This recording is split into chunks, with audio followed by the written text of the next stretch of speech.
دنیا میں جنگ افراتفری کا ماحول ہے۔ امریکہ نے ایک دوسرے ملک میں کارروائی کر کے اس کے سربراہ کو گرفتار کر لیا۔ گرفتار کیا کر لیا؟ حراست میں لے لیا۔ بسم اللہ الرحمن الرحیم۔ ناظرین، دنیا میں جنگ، افراتفری، خوف، مظاہروں کا دورہ ہے۔ امریکہ نے ایک خود مختار ملک وینزویلا میں کارروائی کر کے اس کے صدر کو گرفتار کر لیا، حراست میں لے لیا، اس کو اٹھا کے، اس کی بیوی کو اٹھا کے نیو یارک لے آئے، جہاں پہ ان کو ایک ڈیٹینشن سینٹر میں رکھ دیا گیا اور ان پر منشیات اور دیگر الزامات میں مقدمہ چلایا جائے گا۔ ایران میں مظاہرے زور پکڑ رہے ہیں۔ یہ 75 سے زائد شہروں اور 22 صوبوں میں پھیل چکے ہیں، اور صدر ٹرمپ کا کہنا ہے کہ اگر ان مظاہرین کے خلاف طاقت کا استعمال کیا گیا تو امریکہ اس کو برداشت نہیں کرے گا اور اس میں مداخلت کرے گا۔ سعودی عرب نے یمن کے معاملے پر ریاض میں ایک بین الاقوامی کانفرنس بلانے کا اعلان کیا ہے، اور آخر میں ہم یہ دیکھیں گے کہ اسلام آباد میں کیا ہو رہا ہے۔ ناظرین، بیشتر اس کے کہ ہم اپنے ان موضوعات کی طرف بڑھیں، آپ سے گزارش ہے کہ چینل کو سبسکرائب کریں، ویڈیو کو لائک کریں، شیئر کریں اور اپنے خیالات کا اظہار کریں کمنٹ سیکشن میں۔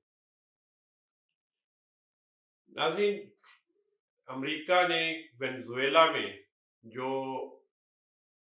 جنوبی امریکہ کا ایک بڑا ملک ہے، یہ کسی چھوٹے ملک میں کارروائی نہیں ہوئی۔ 3 کروڑ کے قریب آبادی ہے اور پاکستان سے تھوڑا سا کم رقبہ ہے اس کا، لیکن تیل کے ذخائر کے حساب سے یہ دنیا کا سب سے بڑا ملک ہے۔ یہ آپ اس کو کہہ لیں کہ سعودی عرب کے برابر تیل کے ذخائر اس ملک کے پاس ہوں گے۔ اس کے علاوہ دیگر معدنیات بھی ہیں۔ یہ ملک طویل عرصے سے امریکہ کو کھٹکتا رہا ہے، اور امریکہ اس کو دھمکیاں دیتا رہا ہے، اور اس کو جو اس کی دانست میں راہ راست ہے اس پر لانے کی کوشش کرتا رہا ہے، لیکن وینزویلا کے منتخب صدر اس کو اپنی مرضی، اپنی خواہشات یا ان کے اپنے بقول عوامی خواہشات کے مطابق چلاتے رہے۔ 3 جنوری کو امریکہ نے وہاں پہ ایک کارروائی کی، فوجی کارروائی کے دوران انہوں نے صدر مادورو کو حراست میں لے لیا، ان کی وائف کو حراست میں لے لیا، اور ان کو وہاں سے نکال کے نیو یارک میں لے آئے، جہاں انہیں ڈیٹینشن سینٹر میں رکھا گیا ہے اور ان پر منشیات سمیت دیگر مقدمات چلانے کی تیاری ہو رہی ہے۔ امریکہ نے یہ پہلی مرتبہ نہیں کیا۔ ریجیم چینج تو ایک بالکل الگ معاملہ ہے۔ فوجی کارروائی کر کے دوسرے ملک کے صدر کو حراست میں لینا اور اس کو امریکہ میں لا کر اس پر مقدمہ چلانا، یہ 1990 میں بھی ہوا۔ اس وقت صدر بش کی حکومت تھی، وہ بڑے والے بش، موجودہ جو صدر بش تھے ان کے والد، انہوں نے پاناما میں کارروائی کی، پاناما کے صدر کو اسی طرح حراست میں لیا، اسی طرح امریکہ میں لے کے آئے اور ان کے خلاف مقدمہ چلایا۔ دنیا کا کوئی قانون، کوئی ضابطہ، کوئی اخلاقیات، کوئی سفارتی کنونشن اس بات کی اجازت نہیں دیتا کہ آپ اس طرح سے خاموشی کے ساتھ ایک فوجی کارروائی کریں اور دوسرے ملک کے صدر کو اور اس کی فیملی کو آپ اغوا کر کے، آپ حراست میں لے کے، آپ اٹھا کے اپنے ملک لے آئیں اور پھر ان کے اوپر آپ مقدمہ چلائیں۔ وینزویلا کیونکہ تیل کا ایک بڑا ایکسپورٹر بھی ہے، اور اس کے پاس دنیا میں سب سے زیادہ تیل کے ذخائر ہیں، شاید وہ اتنا بڑا ایکسپورٹر نہیں ہے، لیکن امریکہ اس کے تیل کا ایک بڑا خریدار ہے، اور وینزویلا کے تیل کی کوالٹی کی وجہ سے امریکہ اس کو پریفر کرتا ہے، اس کو ترجیح دیتا ہے، اور اب انہوں نے کوئی نئی ریفائنری سنا ہے لگائی ہے، کہ اس ریفائنری کے لیے بھی ان کو یہ تیل درکار ہے، اور اس طرح کا قبضہ کر کے جس طرح کے امریکہ نے کہا ہے یا صدر ٹرمپ نے کہا ہے کہ وہ کچھ عرصہ تک وینزویلا کو خود چلائیں گے، اور وہ خود چلاتے ہیں تو وہ کیا فیصلے کرتے ہیں، کس طرح کی پالیسیاں بناتے ہیں، یہ آنے والا دور جو ہے آنے والے چند دنوں میں صورتحال واضح ہوتی ہوئی نظر آئے گی۔ ہمارے ہمسائے میں ایران میں 8 دن پہلے جو مظاہرے شروع ہوئے تھے، مہنگائی کی وجہ سے، کرنسی کی گرتی ہوئی قیمت کی وجہ سے، بے روزگاری کی وجہ سے، وہ مظاہرے 22 صوبوں کے 78 شہروں تک، یعنی 75 سے زائد شہروں تک پھیل چکے ہیں، اور یہ کنٹرول میں آنے کی بجائے بڑھتے چلے جا رہے ہیں۔ میں نے گزشتہ ویلاگ میں بھی یہ کہا تھا کہ میری دانست میں یہ بات سمجھ میں نہیں آتی کہ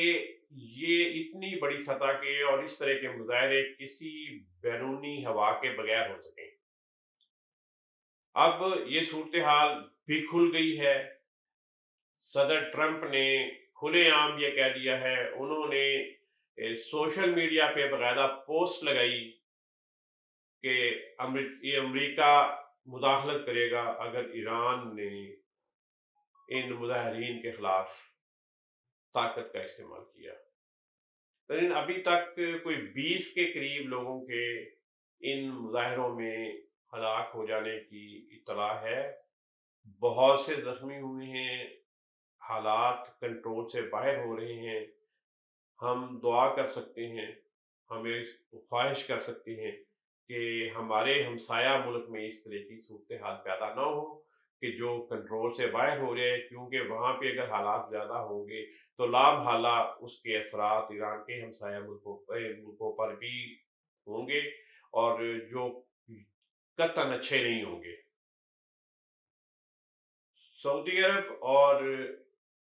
یو اے ای کے درمیان پچھلے ہفتے ایک صورتحال اس طرح کی ڈیولپ ہوئی جس میں سعودی عرب نے یو اے ای کے مکلا بندرگاہ پر کھڑے ایک جہاز اور کچھ فوجی گاڑیوں پر حملہ کیا، اور یو اے ای کو کہا کہ جی آپ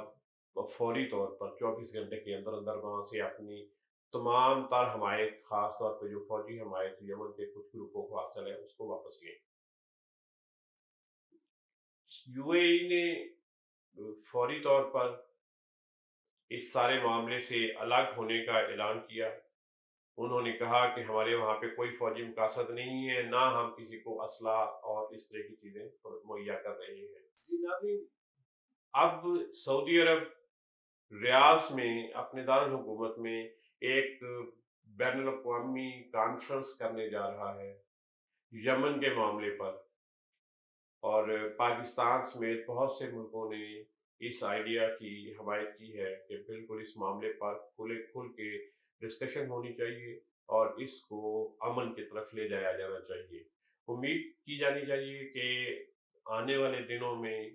یہ مسئلہ بھی کسی حل کی طرف جائے گا اور کسی بڑی جنگ کی طرف نہیں جائے گا،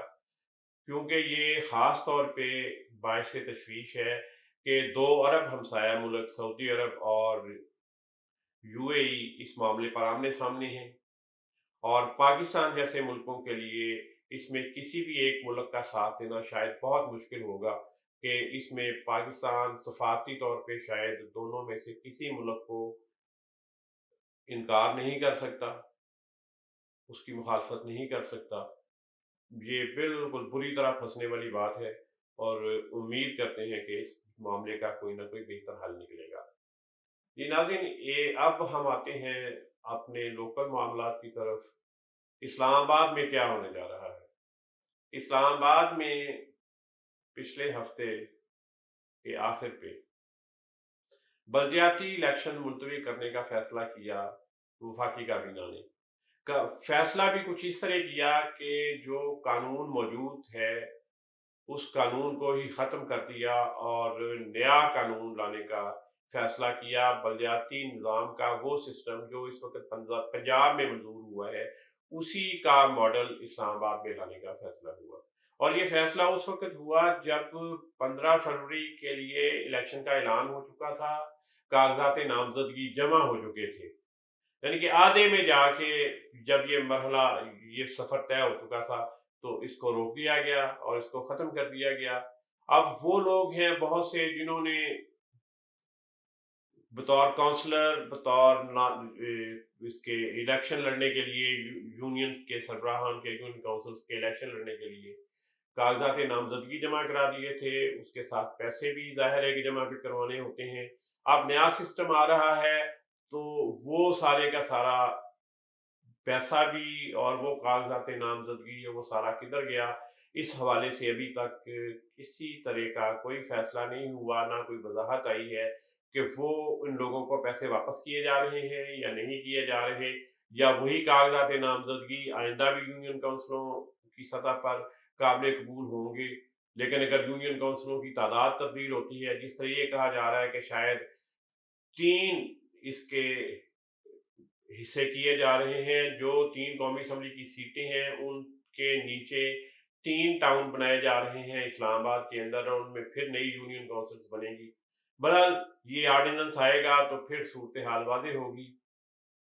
کہ یہ بلدیاتی الیکشن کس رخ چلتے ہیں، ہوتے بھی ہیں یا نہیں ہوتے، کیونکہ بہت سے لوگوں کا تو یہی کہنا ہے کہ جی جب جمہوری حکومت ہوتی ہے تو اس وقت تو پنجاب میں اور پھر اسلام آباد میں بلدیاتی الیکشن نہیں ہوتے۔ ابھی دیکھتے ہیں کہ یہ صورتحال کس طرف جاتی ہے۔ اسلام آباد کے حوالے سے ایک بڑی خبر یہ ہے کہ پچھلے کئی سال سے جب بھی راولپنڈی اسلام آباد میں کرکٹ میچز ہوتے ہیں تو یہ دونوں شہر تقریباً جام ہو جاتے ہیں، کیونکہ کرکٹ ٹیموں کو یہاں پہ اسلام آباد کے ریڈ زون میں واقع ہوٹلوں میں ٹھہرایا جاتا ہے اور انہیں راولپنڈی جانا ہوتا ہے میچز کھیلنے کے لیے۔ تو جس وقت بھی میچ آفیشلز کی یا ٹیموں کی موومنٹ ہوتی ہے تو اس وقت سڑکیں بند ہو جاتی ہیں اور بہت بری طرح ٹریفک جام ہو جاتی ہے۔ راولپنڈی کا ایک معروف اور انتہائی مصروف بزنس سینٹر جو ہے، جو اسٹیڈیم روڈ یا ڈبل روڈ کہلاتا ہے، وہ مکمل طور پہ بند ہو جاتا ہے۔ اسٹیڈیم کے ساتھ ایک بڑی فوڈ اسٹریٹ ہے، وہ فوڈ اسٹریٹ بھی بند ہو جاتی ہے۔ خاص طور پہ جب پی ایس ایل ہوتی ہے تو پھر تو 2-3 ہفتے کے لیے یہ سارے کا سارا نظام درم برم ہو جاتا ہے۔ دوپہر کے اوقات میں، شام کے اوقات میں، رات کو بار بار سڑکوں کی بندش۔ لیکن اب وفاقی حکومت نے یہ فیصلہ کیا ہے کہ اسلام آباد میں ایک کرکٹ اسٹیڈیم بنایا جائے، یہ D12 سیکٹر کے قریب بنایا جا رہا ہے اور اس کے لیے ٹینڈر جاری کر دیا گیا ہے۔ اس کے ڈیزائن کی اپروول اسی ہفتے میں، جو ہفتہ آج شروع ہوا ہے، اس ہفتے کے آخر تک متوقع ہے کہ یہ ڈیزائن مکمل ہو جائے گا اور ٹینڈر کے بعد اس پر کام شروع ہو جائے گا۔ اس کے علاوہ یہ کہ سی ڈی اے نے ایک اور فیصلہ کیا ہے کہ کنونشن سینٹر کے ساتھ جو کشمیر چوک ہے، جو اس وقت ٹریفک جام کے شاید جو 2-3 پوائنٹ رہ گئے ہیں پورے اسلام آباد کے اندر، ان میں سے ایک ہے اور انتہائی مصروف جگہ ہے، وہاں پہ بھی ایک انڈر پاس تعمیر کیا جا رہا ہے اور اس کا ڈیزائن بھی اسی ہفتے میں